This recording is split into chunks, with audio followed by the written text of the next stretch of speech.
வணக்கம். நெருப்பு தவறன். ஏஆர் முருகதாஸ்னு சொன்னால் அந்த திரைப்படங்கள் ஒரு சமூகத்தில் ஒரு மிகப்பெரிய ஒரு விழிப்புணர்வாக இருக்கும். ஒரு தமிழ் சமூகத்திற்கு ஒரு பெரிய மாற்றத்தை ஏற்படுத்தும். தன்னூத்து அப்படிங்கிற ஒரு கிராமத்தில் விவசாயிகள் பாதிக்கப்பட்டாங்க அப்படின்னு ஒரு படத்தில், கத்தி படத்தில் நம்ம பார்க்கும்போது அந்த திரைப்படம் படமல்ல, ஒரு பாடமாக இருந்தது.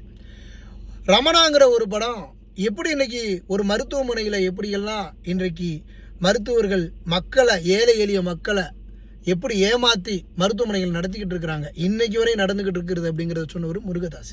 ஆனால் ஒரு படத்தை, மதராசிங்கிற ஒரு படத்தை எடுத்திருக்கிறாரு. என்னையா ஒரு படம், அப்படி ஒரு கேவலமான ஒரு படத்தை முருகதாஸ் எடுத்திருக்கிறார்.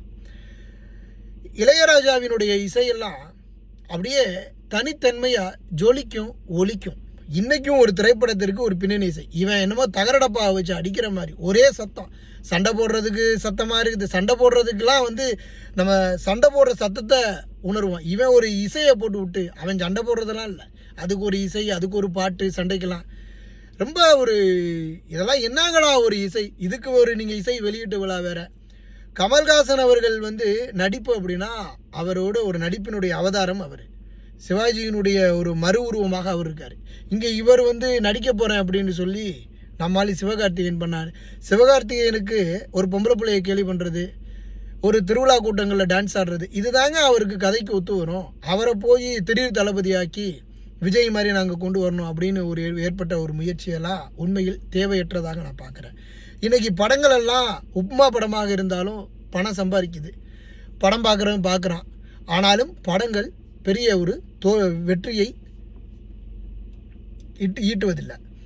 சங்கரனுடைய படங்கள் தொடர் தோல்வி, மணிரத்னத்தினுடைய படங்கள் தொடர் தோல்வி. இன்றைக்கு ஏஆர் முருகதாஸுடைய படங்கள், இந்த என்ஐஏ அதிகாரிகள் இருக்கிறாங்க. அப்பாவும் மகன் 2 பேர் தான் சண்டை போடுறான். மகன் செத்து போகிறான், அப்புறம் அப்பாவை அடிபடுறாரு. ஏன்னா நாட்டில் காவல்துறை இல்லையா, இல்லை நாட்டில் இராணுவம் இல்லையா? திடீர்னு ரெண்டு பேர் உள்ளே பூந்து வில்லன்கள் அப்படியே என்னையே தரமட்டம் பண்ணுறான், தமிழ்நாட்டையே துப்பாக்கி கலாச்சாரம் மாத்துறேங்கிறான். இதெல்லாம் சாத்தியமாங்க? என்னங்க கேனப்பை வீட்டில் கிறுக்கு போய் நாட்டாமைங்கிற கதையா? ஒரு படம் எடுக்கலாம், அதுக்காக என்னங்கடா இது வர வர தெலுங்கு படத்தில் இங்கே இருந்துக்கிட்டு முடியல ஏரோப்ளேனை கட்டி இழுக்கிற கதையெல்லாம் இன்னைக்கு எடுக்கிறது ரொம்ப ஒரு படங்கள், தமிழ் திரைப்படங்கள் கேவலமான ஒரு சூழ்நிலைகளுக்கு போய்கிட்டு இருக்கு. ஜெய்பீம் போன்ற படங்கள்லாம் தமிழ் திரையுலகத்திற்கு ஒரு பெரிய மாற்றத்தை கொடுத்தது. தயவு செய்து ஐயா, நீங்கள்லாம் விலகி போங்க, திரையுலகிலிருந்து விலகி போயிருங்க. சின்ன சின்ன பசங்க, டூரிஸ்ட் ஃபேமிலி போன்ற திரைப்படங்கள் எல்லாம் இன்றைக்கு படம் அல்ல, ஒரு பாடமாக இருக்குது அப்படிங்கிறது தான் உண்மை.